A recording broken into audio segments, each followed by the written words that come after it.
이렇게 평평하게 이렇게 쫙 일직선으로 쫙 평평하게 내려오는 분들이 있어요. 효과가 없는 건 아니에요. 오히려 피부가 팽팽해 보여요. 주름도 거의 별로 없어 보이고. 근데 모양이 좋으냐? 좀 생각해 봐야 되는 거죠. 그냥 본인이 그걸 좋아하면 돼요. 그냥 아무 문제가 없는데 어떤 분들은 그렇게 된 모양을 좀 이상하다고 생각하시는 분들이 있어요. 나 수술을 하고 나왔더니 주름은 펴지는데 눈 좀 밑이 좀 이상한 것 같아. 뭔가 어색하고 좀 이렇게 무표정해 보이고 뭔가 좀 이상한데 보면 주름은 잘 펴져 있어요. 팽팽하니까.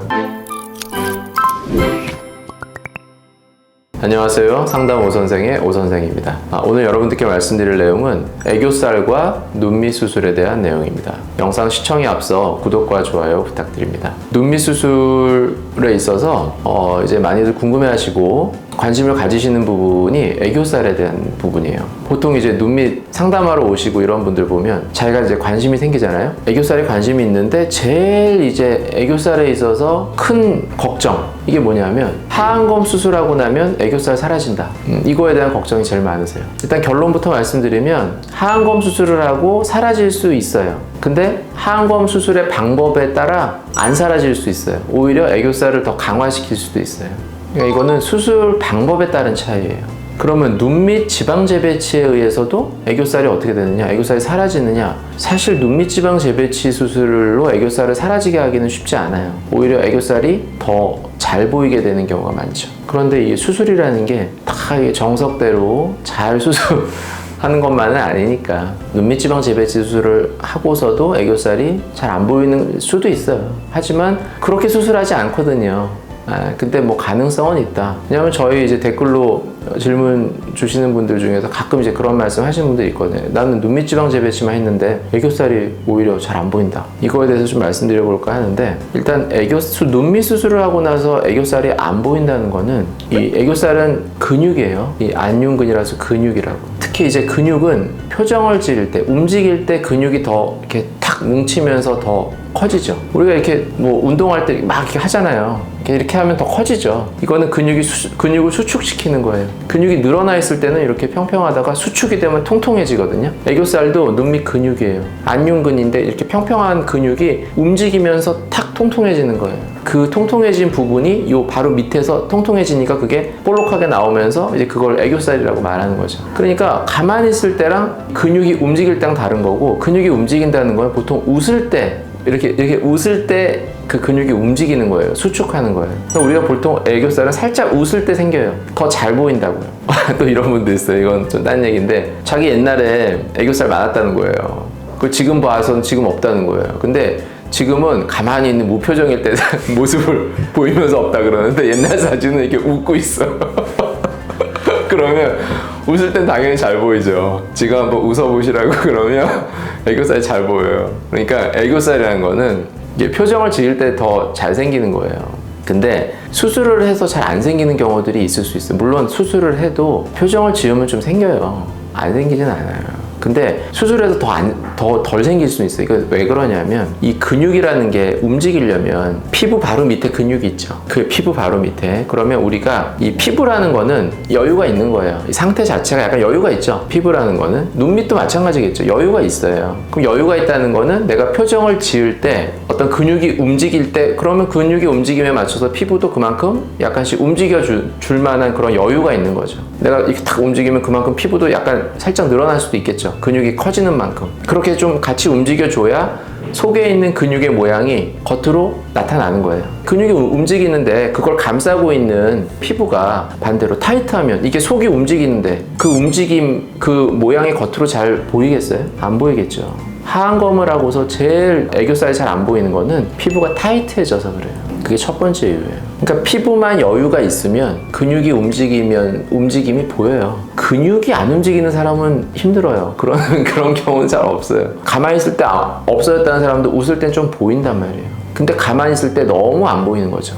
근데 이게 피부가 타이트하기 때문에 그래요. 피부가 좀 여유가 있으면 훨씬 더 잘 보일 거예요. 그러면 왜 피부가 타이트하냐? 하안검 수술을 하고 나서 우리가 수술의 어떤 효과를 위해서 피부를 잘라낸단 말이에요. 근데 잘라낼 때 많이 자르는 거죠. 효과를 좋게 하기 위해서. 이렇게 많이 남는 거를 많이 자르면 이렇게 되겠죠. 이렇게 많이 자르면 그만큼 팽팽해지겠죠. 그걸 위해서 많이 자른 거예요. 그러니까 피부가 타이트해지는 거죠. 근데 타이트해지면 겉으로 볼 때 이렇게 피부가 쫙 펴져 보여요. 그러면 그 쫙 펴진 모양이 주름도 많이 좋아지고 개선된 거긴 하죠. 주름은 덜 생겼잖아요. 처짐도 좋아졌고. 근데 팽팽하게 펴져 있는 느낌이 들어요. 근데 그게 살짝 아래쪽에서 피부를 약간 당겼을 때의 느낌. 이렇게 당기면 어때요? 여기가 펴지긴 하는데 이 눈밑이 약간 조금 더 당기면 확 뒤집어질 것 같은 그 느낌. 근데 그 직전의 느낌으로 이렇게 팽팽하게 펴져 있는 거예요. 그런 식으로 수술이 되어 있는 분들이 애교살이 사라져 있는 느낌을 많이 받아요. 근데 이런 방식의 수술을 옛날에 했어요, 많이. 이게 어떻게 수술하면 이러냐면, 일단 피부를 이렇게 절개를 해요. 그리고 피부를 이렇게 들추죠. 그럼 근육이 있어요. 그럼 근육을 살짝 약간 연 다음에 이제 불룩한 눈밑 지방이 있는 경우 불룩한 지방을 좀 빼요. 빼고 나면 이제 피부가 이렇게 들춘 부분이 이렇게 남거든요. 좀 남겠죠. 피부를 들쳤으니까 그 남는 부분이 이렇게 생기겠죠. 그 남는 걸 이렇게 잘라내고 이렇게 꼬매요. 그게 아주 예전에 기본적으로 아주 사용했던 방식인데, 그렇게 하면 눈밑 지방 불룩한 게 줄어들고 그 다음에 피부 남는 게 잘렸으니까 피부가 팽팽하게 이렇게 매끈해지는 느낌이 들어요. 그것까지는 좋다 이거예요. 근데 효과를 잘 보게 하려다 보니까 피부가 조금 이렇게 예전에 이렇게 여유 있던 느낌보다는 팽팽하게 바뀌는 거죠. 그러다 보니까 근육의 움직임이 생길 때 이게 움직임이 겉으로 잘 안 드러나는 거예요. 근데 이거를 잘 드러나게 하려면 어떻게 그럼 해야 되겠어요? 피부를 팽팽하게 안 해야 되겠죠. 피부를 여유 있게 놔둬야 되잖아요. 근데 피부를 여유 있게 놔두면 이게 처지고 늘어져 보일 거 아니에요. 그러니까 피부를 어쩔 수 없이 피부를 잘라야 된단 말이에요. 그런 방식으로 수술할 때는. 그러다 보니까 계속 그런 일이 생기는 건데, 수술 방식을 바꾸면 이런 거를 극복할 수 있어요. 제가 오히려 애교살을 더 강화시킬 수도 있다 그랬잖아요. 어떤 방식으로 하냐면, 여기서 제일 중요한 거는 외양각 고정이라는 방법이에요. 하안검할 때 피부를 들추고 근육을 이렇게 딱 갈라야 돼요. 그래야지 속에 있는 지방에 접근을 하니까. 근육을 가르고 속에 있는 눈밑 지방을 뭐 재배치를 하고 다 했어요. 그 다음에 이 가른 이 근육, 위쪽 아래쪽 근육이 있잖아요. 그러면 이 아랫부분을 이렇게 당겨서 여기다 묶어주는 거예요. 이렇게 묶어주면 아래쪽에 처져 보이는 그 느낌들이 이렇게 펴진단 말이에요. 이렇게. 그리고 이게 이렇게 당겨지는데, 이게 평평하게 당겨지는 게 아니라 이게 약간 공 모양으로 이렇게 가기 때문에 뒤쪽을 약간 들어가면서 이렇게 당겨지거든요. 이렇게. 실제로는 이렇게 당기는 게 아니라 약간 이렇게 당겨진단 말이에요. 이렇게. 약간 뒤로 이렇게 당겨지기 때문에 이 위쪽에 있던 근육은 살짝 앞으로 나오는 느낌이 생겨요. 그러니까 이 위쪽에 있는 나오는 느낌이 생기는 그 부분이 바로 애교살이 되는 거죠. 그리고 그렇게 해놓으면 피부가 이렇게 평평한 것보다는 이게 입체적으로 되기 때문에, 왜 우리가 피부가 이렇게 같은 양이라도 일직선보다는 이렇게 돼 있으면 훨씬 이 면적이 넓어지죠. 그러니까 이렇게 당겨 놔 버리면 쭈글쭈글해 보이는 게 아니라 이게 착 붙게 되면 훨씬 펴져 보여요. 그리고 피부가 좀 여유가 있어도 좀 이 모양이 이렇게 굴곡이 생기면서 밑에를 당기기 때문에 처져 보이는 느낌이 훨씬 덜하다고. 물론 이 상태에서 딱 맞춰서 피부를 딱 맞추면 좋겠지만, 잘못하다가는 이렇게 좀 당겨져 보일 수도 있기 때문에 약간 여유를 두고 피부를 자르는 편이에요.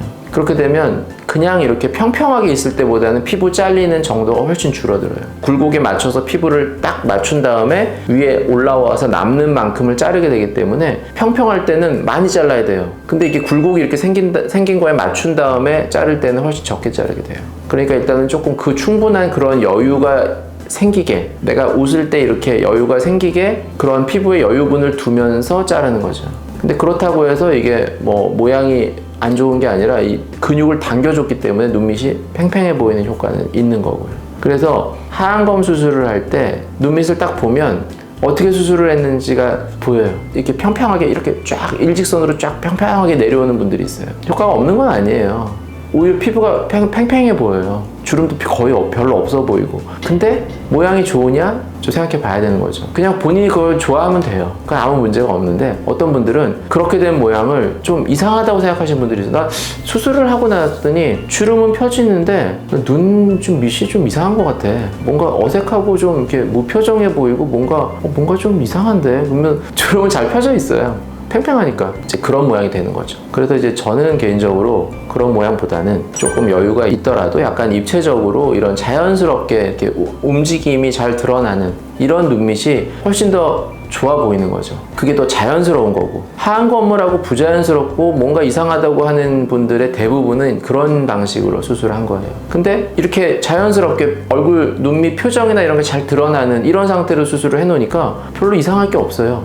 수술한 표시가 별로 안 나죠. 어떻게 보면 처음 보는 사람들은 수술한 느낌을 잘 못 받아요. 근데 그렇게 예전 방식대로 이렇게 피부를 자르는 거 위주로 해서 이걸 피는 이런 수술 방식은 모르는 사람이 봐도 눈밑이 약간 조금 이렇게 좀 펴져 보인다, 이런 느낌을 좀 받아요. 눈밑 수술할 때 이 애교살을, 어떻게 보면 애교살을 좀 보존하고 오히려 살려주면서 하는 방식의 수술이 있는 거죠. 충분히 하얀 거면 그렇게 할 수 있다. 제가 이거를 여러 번 얘기를 한 것 같은데, 영상에서도 아직도 상담하러 오시는 분들이 이거를 걱정을 많이 하세요. 이게 쉬운 게 아니죠. 이거를 받아들이시는 게. 애교살을 하얀검을 한다고 다 애교살이 없어지는 게 아니다. 이건 수술 방식의 차이다. 그리고 컨셉의 차이기도 해요. 난 외곽 고정을 다 하면서도 그래도 나는 피부를 최대한 타이트하게 만들겠다 하는 방식으로 수술할 수도 있는 거죠. 그러면 외곽 고정을 해서 애교살을 살렸는데도 불구하고 피부가 타이트하니까 근육의 움직임이 충분히 드러나지 않을 수 있죠. 그런 분들은 이렇게 했는데도 이렇게 약간 당겨져 보일 수도 있는 거죠. 그러니까 그런 방식의 수술은 그러니까 주름에 너무 초점을 맞추는 것 같아요. 제가 볼 때는 너무 이 주름을 피는 거에 초점을 맞추는 거예요. 의사의 스타일일 수도 있죠, 어떻게 보면. 근데 저는 이제 설사 주름이 조금 있더라도, 이전보단 좋아지지만 조금 남더라도 이런 자연스러운 모양이 좋더라 이거죠. 수술한 표시가 별로 안 나고. 그래서 하얀검 수술 방식에 따라 애교살이 없어질 수도 있고 생길 수도 있다. 이거에 대해서 말씀드린 거고요. 눈밑 지방 재배치로도 애교살이 사라지는 경우가 드물게 있는데, 이건 어떤 경우냐면 근육은 눈밑 지방 재배치를 할 때 뒤쪽으로 들어가거든요. 그러니까 근육의 뒤로 들어가요. 그러니까 사실 앞쪽에 있는 근육을 건드리기는 쉽지는 않아요. 뭐 피부는 당연히 건드릴 수가 없죠. 그러니까 피부를 잘라서 이게 근육의 움직임을 방해하는 뭐 이런 방식으로 애교살이 사라질 수는 없고요. 재배치는. 저도 이제 생각을 해봤어요. 그럼 어떻게 사라지게 할 수가 있을까? 정상적으로 수술할 때는 이게 있을 수가 없는 일인데, 그래서 그냥 제 생각에는 뭔가 안쪽에서 수술을 할 때 이 근육을 뭔가 당기거나 근육의 움직임을 뭔가 제한해주는 이런 그런 게 있지 않을까? 이게 터서 이렇게 만약에 뭐 고랑 인대를 풀어서 이렇게 들출 때 이제 근육이 같이 안윤근이 쭉 연결되어 있는 거거든요. 그럼 그 부분을 이제 눈물꼬랑에서 풀어서 재배치를 할 때 다시 이거를 묶어줄 때 뭐 당겨서 묶어준다거나 뭐 이게 왜 그럴까? 하여튼 뭐 그거는 정확한 이유는 모르겠어요. 이거는 많이 생기는 일이 아니라서 그래요. 눈밑 지방 재배치를 할 때 애교살이 사라지는 일은 흔한 일이 아니에요. 근데 뭔가 안쪽에서 뭔가 당겨지거나 뭔가 그래서 생기지 않을까? 그냥 이런 정도로만 생각하고, 실제로도 뭐 그렇게 많지는 않아요. 근데 하얀검 수술을 하고 이게 사라지는 일은 너무나 많아요. 그러니까 주변에서도 그런 경우들을 너무나 많이 보셨기 때문에 상담할 때도 그 얘기를 많이 물어보시고. 네, 지금까지 애교살과 눈밑 수술에 대해서 말씀드렸고요. 더 궁금하신 점 있으시면 댓글로 남겨주시면 제가 직접 답변 달아드리도록 하겠습니다. 지금까지 상담 오선생의 오선생이었습니다. 감사합니다.